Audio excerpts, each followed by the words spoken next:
Bom dia, senhores, colegas, engenheiros, arquitetos e amigos, de um modo geral. Aqui quem fala mais uma vez é o engenheiro Mário Elísio Aguiar Soares, engenheiro civil, e estamos fazendo uma série de vídeos para a gente transmitir um pouco dos conhecimentos que nós temos em prol de todos os demais.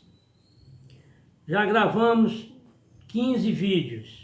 Esse vai ser o 16º vídeo. Já falamos nesses 15 vídeos de dois assuntos globais. O primeiro foi a recuperação e proteção das estruturas de concreto armado. Concluímos. E o outro que concluímos no 15º vídeo, que foi o anterior a esse, que foi o tratamento das fissuras no concreto armado. Hoje nós vamos entrar no terceiro grande tema. Se fosse um livro, nós diríamos que nós estávamos entrando no terceiro capítulo do livro.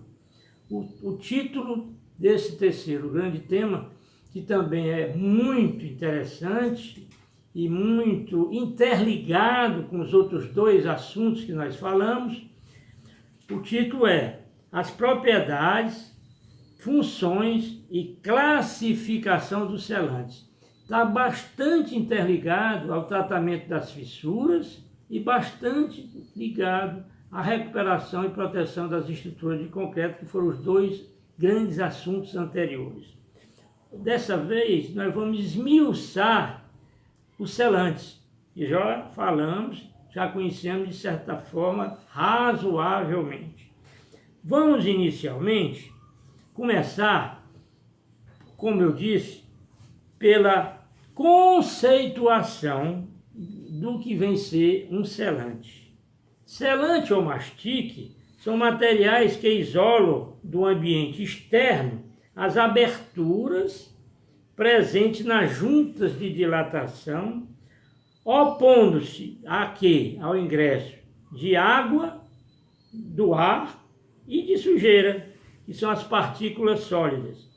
Essa é uma boa conceituação de selante ou mastique.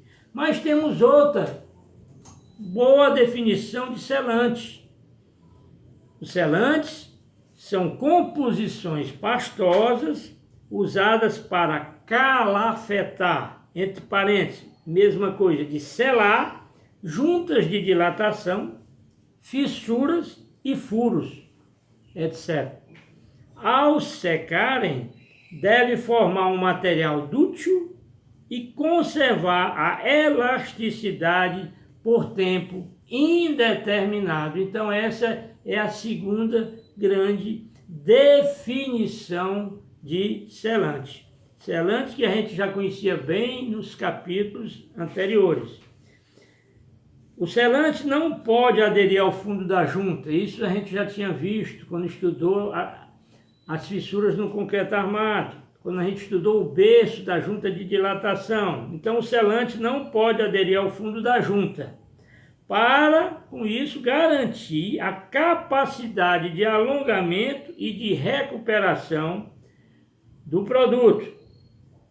Os selantes, se bem aplicados, podem continuar eficientes por mais de 30 anos. 30 anos, se bem aplicados.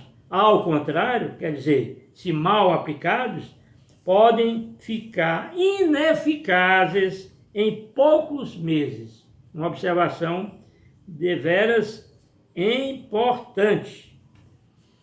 Vamos agora falar um pouco da duração de uma junta selada. Ora, a junta de dilatação é selada exatamente com quem? Daí o nome selante ou mastique. Então a duração de uma junta de dilatação depende de vários fatores, mas nós podemos fazer o grupo dos fatores ambientais e o grupo dos fatores ligados ao funcionamento próprio da junta. Então, que fatores são esses que dependem a duração da junta selada? Os fatores ambientais, vamos começar pelos fatores ambientais. Depende da radiação solar, isso para ter sucesso. umidade tem que ser observada, a temperatura do meio, os poluentes e micro-organismos. Quer dizer, esses fatores ambientais interferem na duração da junta selada. Outro grande grupo de fatores que interferem na duração da junta selada são os ligados ao funcionamento da própria junta. Quais são esses fatores? As tensões aplicadas na própria junta, elas podem ser de compressão, de tração, tensão de torção, etc. Das deformações requeridas, da incompatibilidade com o substrato, quer dizer, às vezes há uma incompatibilidade com o substrato, o selante com o substrato. Quem é o substrato? O concreto, por exemplo. Numa fachada de edifício, a alvenaria é o substrato, porque nas fachadas tem também as juntas de dilatação ou de movimentação. E, por último, a própria exposição ao meio ambiente são os fatores ligados ao funcionamento da junta que interferem na duração da junta selada.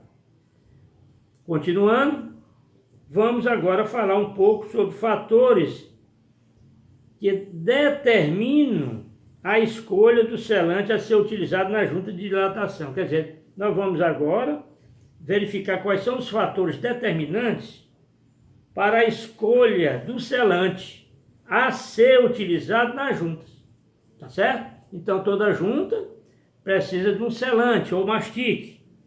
Agora, para isso, ela precisa ser analisado vários fatores para se escolher o melhor, ou o que mais trabalha, ou o que mais tem eficiência, ou o que tem mais durabilidade.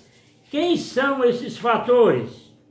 Fatores que determinam a escolha do selante a ser aplicado na junta de dilatação. Depende da dimensão do espaço a ser preenchido. Ora, nós já vimos que esse espaço a ser preenchido, a gente até chamou de o berço da junta de dilatação. Então ele está dizendo que um dos fatores determinantes para a escolha do selante é a dimensão do espaço a ser preenchido. E que dimensão é essa? É aquela largura L que nós aprendemos e mostramos até a figura, largura, e a altura H. L a gente viu que é em torno de 2 centímetros e H em torno de 1 centímetro. E vimos que a relação entre L, largura da junta, e H, a profundidade da junta, o ideal é que fosse em torno, ou o ideal é que fosse 2, essa relação entre largura e profundidade da junta. Porque com 2 é quando o mastique ou selante tem a sua melhor performance. Outro fator determinante para a escolha do selante é o movimento máximo da junta. A gente tem que saber quanto é que essa junta vai se alongar o máximo possível ou se contrair. Outro fator depende da natureza superficial dos materiais a serem unidos. Ou seja, quais são os materiais a serem unidos? É o próprio selante com o substrato. Então depende da natureza superficial, quer dizer, depende, no caso do concreto, das laterais da junta que a gente chamou de lábios poliméricos. Outro fator, do ambiente de exposição, interfere, como também o ambiente de exposição interferiu na duração de uma junta selada que nós vimos anteriormente. Da eventual presença de fenômenos de abrasão, quer dizer, a abrasão é um fator determinante para a escolha do tipo de selante a ser usada na junta de dilatação. E por fim, da vida útil requerida, como nós já aprendemos lá quando estudamos a recuperação e proteção das estruturas de concreto armado, nós definimos até o que é uma vida útil requerida. E essa útil requerida tem de fundamental importância, ela, para você determinar a escolha do selante a ser utilizado na junta de dilatação. Os selantes, eles ainda podem ser Como vimos no capítulo anterior, vamos dar mais um reforço agora, eles ainda podem ser pré-moldados, né? Eles atualmente são chamados de selantes elastoméricos sintetizados, que é exatamente os selantes pré-moldados que eu falei, que no Castelão, estádio Governador Praça Aderaldo Castelo, que foi uma obra fantástica de engenharia aqui em Fortaleza, do qual eu fui engenheiro-chefe da parte de estruturas, a gente aplicou muito esse tipo de selante elastomérico sintetizado. Ele vem em bobinas em que a gente desenrola e vai colocando no berço da junta, na abertura da junta. E expliquei até como fazia no capítulo anteriormente. Você primeiro prepara os lábios poliméricos, faz a limpeza toda, cola com epóxi, passa o epóxi no lábio direito e lábio esquerdo polimérico da junta, pega o rolo, que vem em bobina, o selante elastomérico, e passa na lateral dele também o epóxi. O epóxi, por compressão, você encaixa no rasgo, no berço da junta de dilatação e dá um acabamento com a espátula para ficar no nível do piso, por exemplo, no piso de uma arquibancada, no piso de um estacionamento num shopping. Atualmente, os selantes elastoméricos sintetizados são os mais utilizados na construção civil, porque são muito práticos, né? E principalmente em grandes áreas. Embora sejam mais caros, podem suportar movimentos elevadíssimos. Quer dizer, eles são mais caros, mas suportam os movimentos que os selantes em forma de bisnaga, do tipo poliuretano ou silicone, suportam. Alguns podem ser pré-fabricados, são colocados forçados na junta e trabalham por atrito. Como eu acabei de explicar, são colocados por compressão, forçando, e trabalham por atrito lateral entre o selante e os lábios poliméricos. Nunca em contato com o fundo. Eles foram utilizados, como eu disse, muito no Castelão, aonde? No piso das arquibancadas superiores e das arquibancadas inferiores. Com isso, nós terminamos o primeiro item do nosso novo assunto, que eu vou repetir o nome, que são as propriedades, funções e classificação dos selantes. Estudamos o primeiro item, chamado conceituação dos selantes, que passamos pela duração da junta, os fatores que determinam a escolha do selante e os selantes pré-moldados, do tipo selantes elastoméricos sintetizados. No Castelão, nós usamos um perfil de borracha, como eu disse, que vem em bobina, da época da empresa chamada Mepel, não sei nem se existe mais, essa empresa que fabricava esse tipo de selante pré-moldado.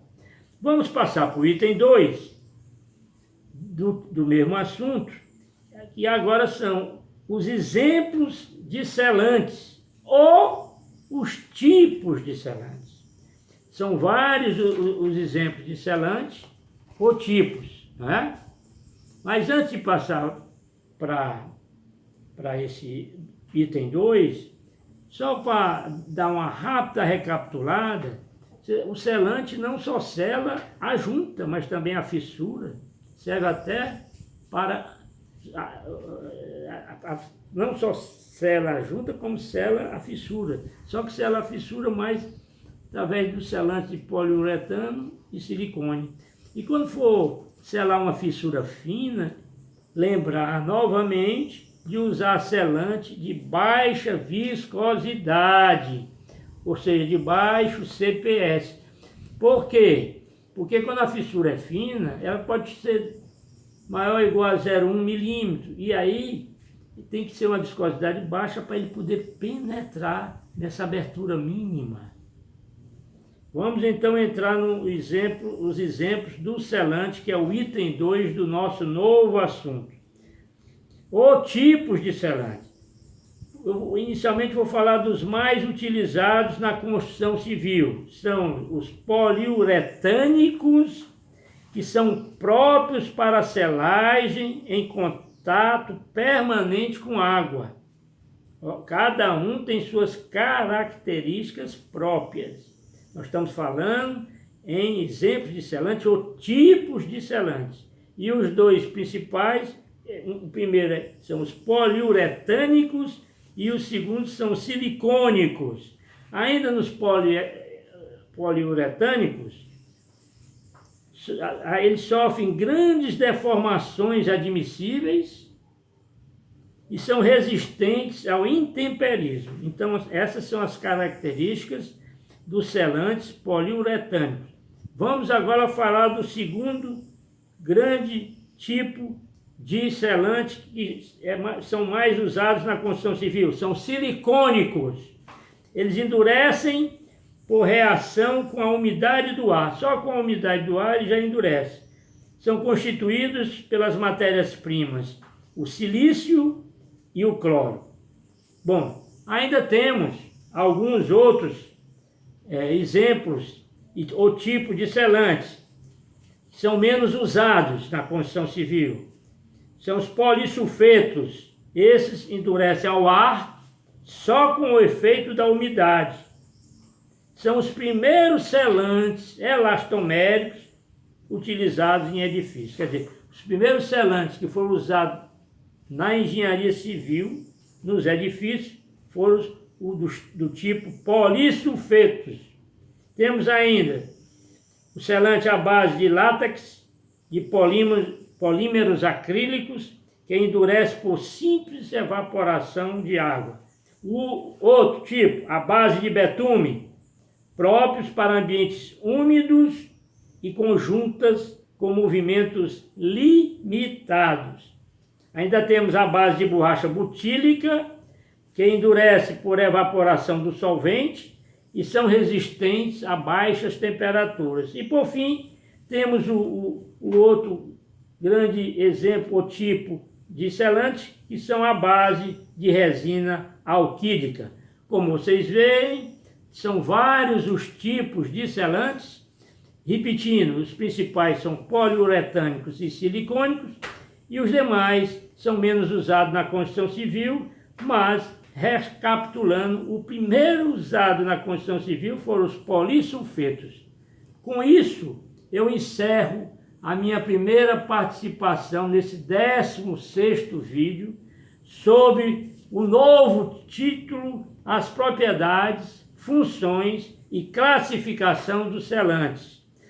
Posteriormente, esse é o 16º vídeo. Nos vídeos subsequentes, nós vamos tratar as principais propriedades dos selantes, as funções dos selantes nas juntas, a classificação dos selantes quanto ao comportamento mecânico e o dimensionamento desses mastique à base de poliuretano. Portanto, é um assunto muito importante, bastante interligado com os dois outros grandes assuntos, como eu disse no início do vídeo, e de suma importância. Gostaria de encerrar mostrando a vocês uma figura exatamente do operador fazendo a aplicação do selante com bisnaga em poliuretano numa junta de dilatação. É assim que se faz, mas antes a gente já sabe que antes de ele aplicar esse selante com a bisnaga de poliuretano, ele teve que preparar a junta, limpar e finalmente colocar o selante com o aplicador da bisnaga. Portanto, estamos encerrando a nossa primeira participação, agradecendo mais uma vez a paciência de vocês e pedindo que vocês curtam, dê um like se gostar e se inscrevam. E se já se inscreveram, passem para os colegas, parentes e amigos e peçam que eles se inscrevam, que é de suma importância para mim junto ao YouTube. Até a próxima, muito obrigado e bom dia.